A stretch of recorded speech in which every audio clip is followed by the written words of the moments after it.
Hello and welcome back. Today we're going to be talking a little bit more about the 1960s, especially the Cold War in the 1960s. So Kennedy is going to take office in 1961. We're talking about John F. Kennedy here. He is going to beat out Richard Nixon, and one of the reasons that he's able actually to beat Richard Nixon is that they have a debate on TV, and it's going to be the first presidential debate that's on the TV. And when people look at John F. Kennedy, he's young, he's handsome, he speaks really well. And then you have Richard Nixon, who's a little bit older, not as good looking, and people were drawn to John F. Kennedy. He had that thing. So he's able to beat Richard Nixon and takes office. He's going to kind of take a new military policy over what we saw with like Eisenhower and Truman, and this is going to be called flexible response. And the idea with this is that we're not just going to depend on nuclear weapons only. We're going to look at a lot of other areas. So starting to a little bit come back from that brinkmanship, but not completely. The idea was that this way the U.S. could fight wars without upsetting the Soviet Union and starting a nuclear war. So let's watch a little biography really quickly.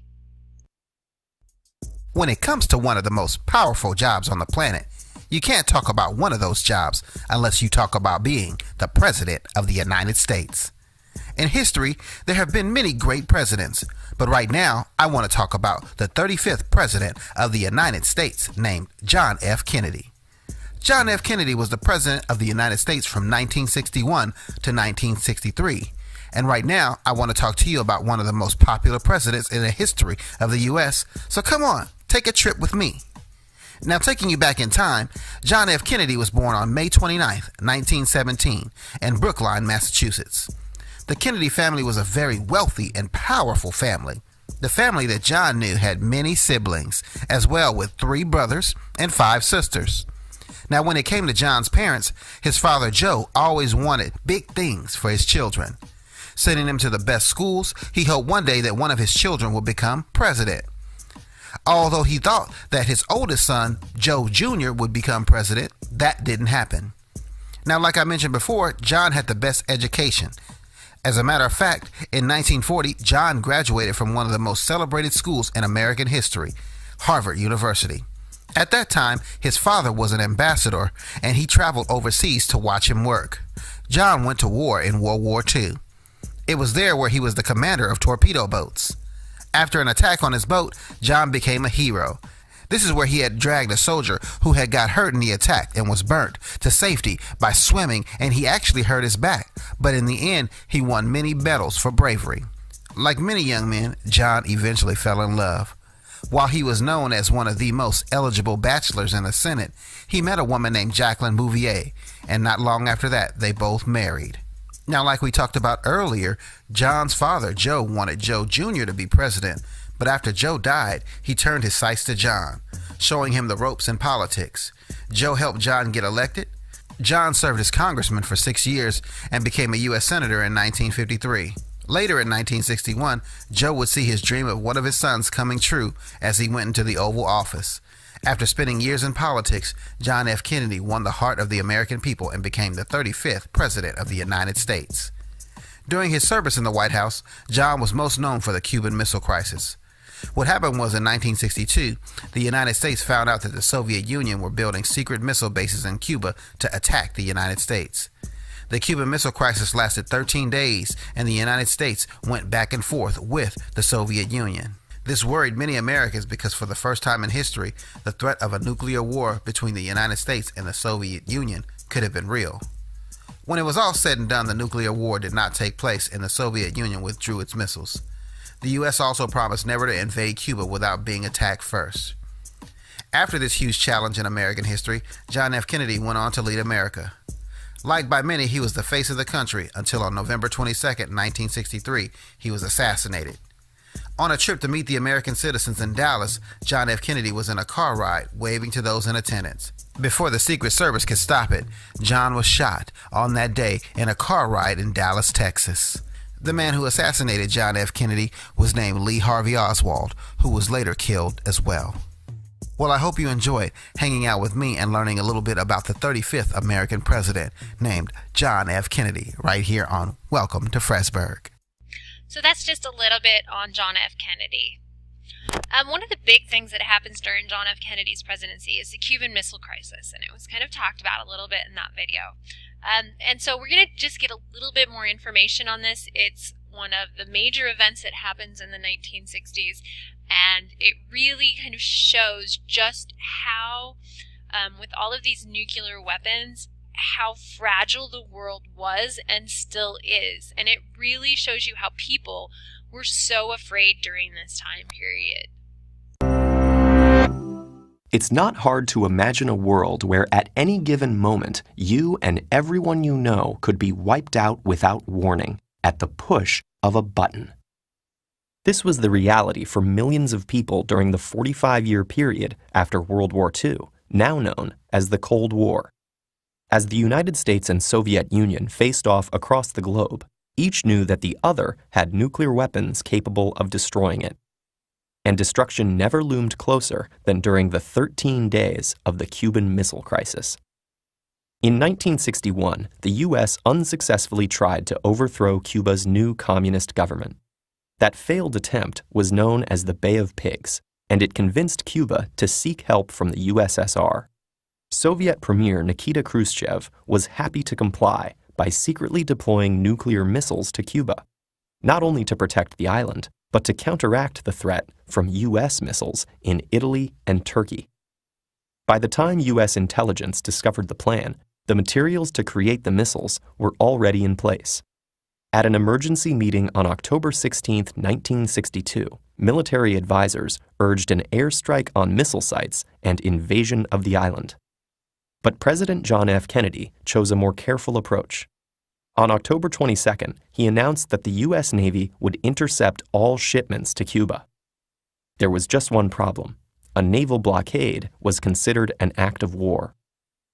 Although the president called it a quarantine that did not block basic necessities, the Soviets didn't appreciate the distinction. In an outraged letter to Kennedy, Khrushchev wrote, "The violation of freedom to use international waters and international airspace is an act of aggression which pushes mankind toward the abyss of world nuclear missile war." Thus ensued the most intense 6 days of the Cold War. While the U.S. demanded the removal of the missiles, Cuba and the USSR insisted they were only defensive. And as the weapons continued to be armed, the U.S. prepared for a possible invasion. On October 27th, a spy plane piloted by Major Rudolf Anderson was shot down by a Soviet missile. The same day, a nuclear-armed Soviet submarine was hit by a small depth charge from a U.S. Navy vessel trying to signal it to come up. The commanders on the sub, too deep to communicate with the surface, thought war had begun and prepared to launch a nuclear torpedo. That decision had to be made unanimously by 3 officers. The captain and political officer both authorized the launch, but Vasily Arkhipov, second in command, refused. His decision saved the day, and perhaps the world. But the crisis wasn't over. For the first time in history, the U.S. military set itself to DEFCON 2, the defense readiness one step away from nuclear war. With hundreds of nuclear missiles ready to launch, the metaphorical doomsday clock stood at 1 minute to midnight. But diplomacy carried on. In Washington, D.C., Attorney General Robert Kennedy secretly met with Soviet Ambassador Anatoly Dobrynin. After intense negotiation, they reached the following proposal. The U.S. would remove their missiles from Turkey and Italy and promise to never invade Cuba in exchange for the Soviet withdrawal from Cuba under UN inspection. Once the meeting had concluded, Dobrynin cabled Moscow, saying time is of the essence and we shouldn't miss the chance. And at 9 a.m. the next day, a message arrived from Khrushchev announcing the Soviet missiles would be removed from Cuba. The crisis was now over. While criticized at the time by their respective governments for bargaining with the enemy, contemporary historical analysis shows great admiration for Kennedy and Khrushchev's ability to diplomatically solve the crisis. But the disturbing lesson was that a slight communication error or split-second decision by a commander could have thwarted all their efforts, as it nearly did if not for Vasily Arkhipov's courageous choice. The Cuban Missile Crisis revealed just how fragile human politics are compared to the terrifying power they can unleash.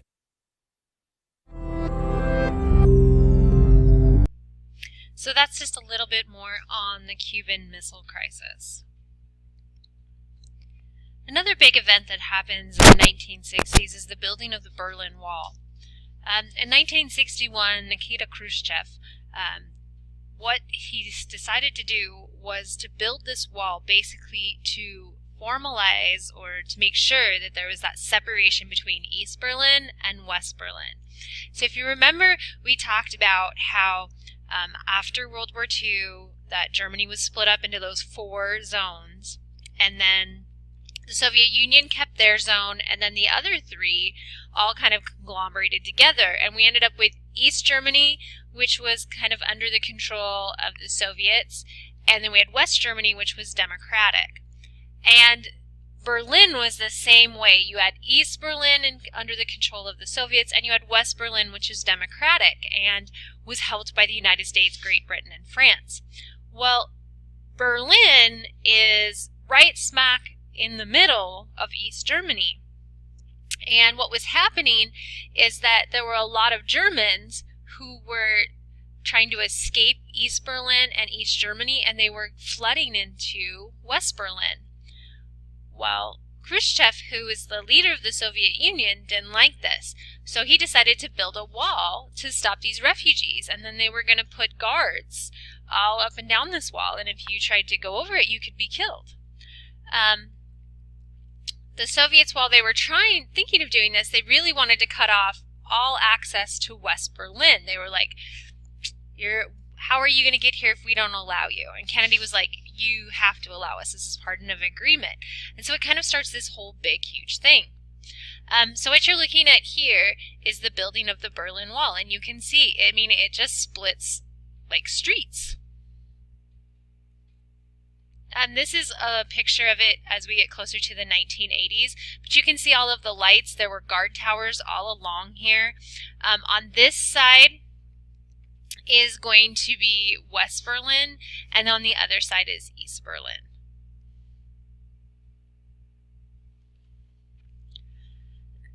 So now we get to what was called the New Frontier. So John F. Kennedy had a lot of plans. He had things he wanted to do to kind of improve or make the country better. And one of these things is going to be what he creates is called the Peace Corps. And this was a volunteer program. It's still around today, where you can volunteer to go and help people in developing nations. So people will sign up to do this. You usually have to do it after you went through college. But you go down, you sign up, you live down there, you might build schools, you might teach at schools, you might help build houses, might do engineering, water treatment, just all kinds of different things. But the idea was to help those in need. He also was going to work on the Alliance for Progress. And he also wanted to help give economic, which means money, and technical, or giving them like that new tech, to Latin American countries to help them become more stabilized and to help them kind of get up technologically wise to where the rest of the world was. And this is a picture, like the video said, John F. Kennedy is sadly going to be assassinated in Dallas as he's out campaigning. This picture of him and his wife, Jackie. And so he was killed in his car parade in Dallas in November 22nd, 1963 in Dallas, Texas. The man who is said to have killed him was Lee Harvey Oswald. His prints were found on a rifle. If you've ever heard the whole grassy knoll thing, this is what they're talking about, that there were all of these conspiracy theories about John F. Kennedy being shot, and it was this huge thing. In fact, they're still learning information about it. But when it first happened, there was a huge investigation by the FBI, and they said there's only one shooter, and it's this Oswald guy. And then a few years later, they're like, okay, there was more than one. And the story has kind of changed as history goes on. So it really leads to a lot of these conspiracy theorists believing that they know what happened. Before Oswald could be completely brought to justice, he was murdered by a man named Jack Ruby as he was being transferred out. This just shows right before Kennedy was shot. And this is right after he was shot. And you can see his wife, he fell into his wife's lap. He didn't die right away. You can see people diving. And we will talk a little bit about who becomes president after that in a second. So what is the final frontier? Well, the final frontier in the 1960s was said to be space. And on April 12th of 1961, a Soviet named Gagarin was the first human in space. And this kind of sets up for the United States to once again feel like they're falling behind. So what's going to happen is the National Aeronautics and Space Administration, we also call it NASA, was working really hard. And Kennedy and other presidents are like, okay, we are going to do the next thing. We're going to be first next time. And we're going to be first at getting a man on space. And they will be able to do this. They're going to build Cape Canaveral. That's going to be a launch facility that's in Florida. And Mission Control is in Houston, Texas. Neil Armstrong will be the first man to take steps on the moon, and this happens on July 20th of 1969. And this was a huge achievement for the United States because they had been, as far as these huge firsts, kind of behind the Soviet Union, and so this was one of those big steps. And this is a picture. Another conspiracy theorist, lots of conspiracies about this one, but this is the picture. So we were talking a little bit about JFK, and I was talking about, Oswald and all these conspiracy theorists. The Warren Commission was set up to investigate the murder to see if Oswald was part of a conspiracy. And this is just what I was talking about, just how over the years it's kind of changed. After Kennedy's death, Lyndon B. Johnson, or LBJ, is going to take over as President of the United States. This is a picture of LBJ as he's being sworn in on Air Force One. You can see that standing next to LBJ is Jackie Kennedy, JFK's wife. And the story goes she was still in the same outfit with her husband's blood.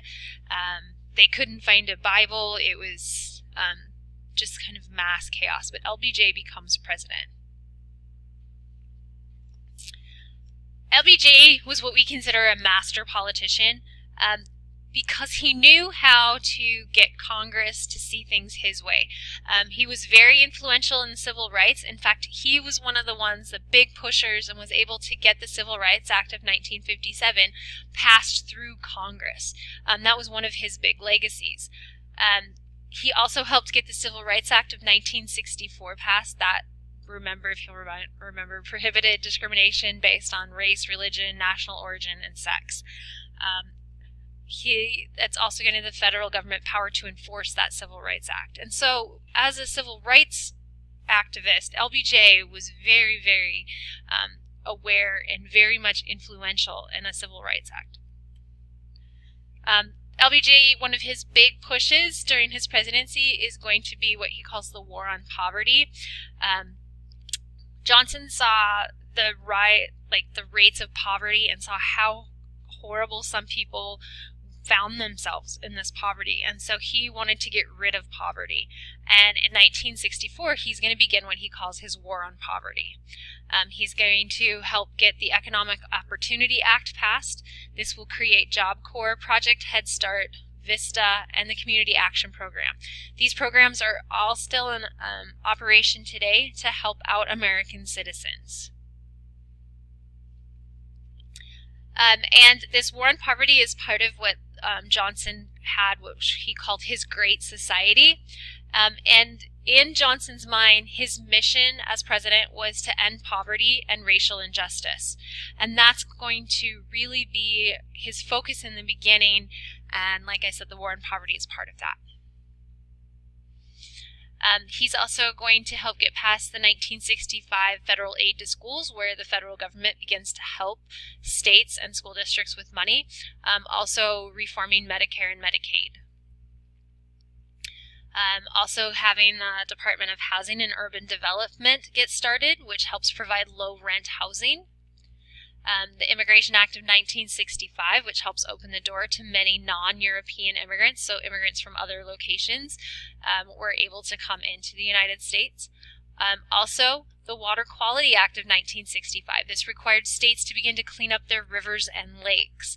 So you can see his Great Society really had a lot of these programs to make the United States a better place, and especially make it so that the people who were minorities and the poor were able to get some of the help that they needed. And that is going to be the end of the beginning on the 1960s, talking about Kennedy and Johnson.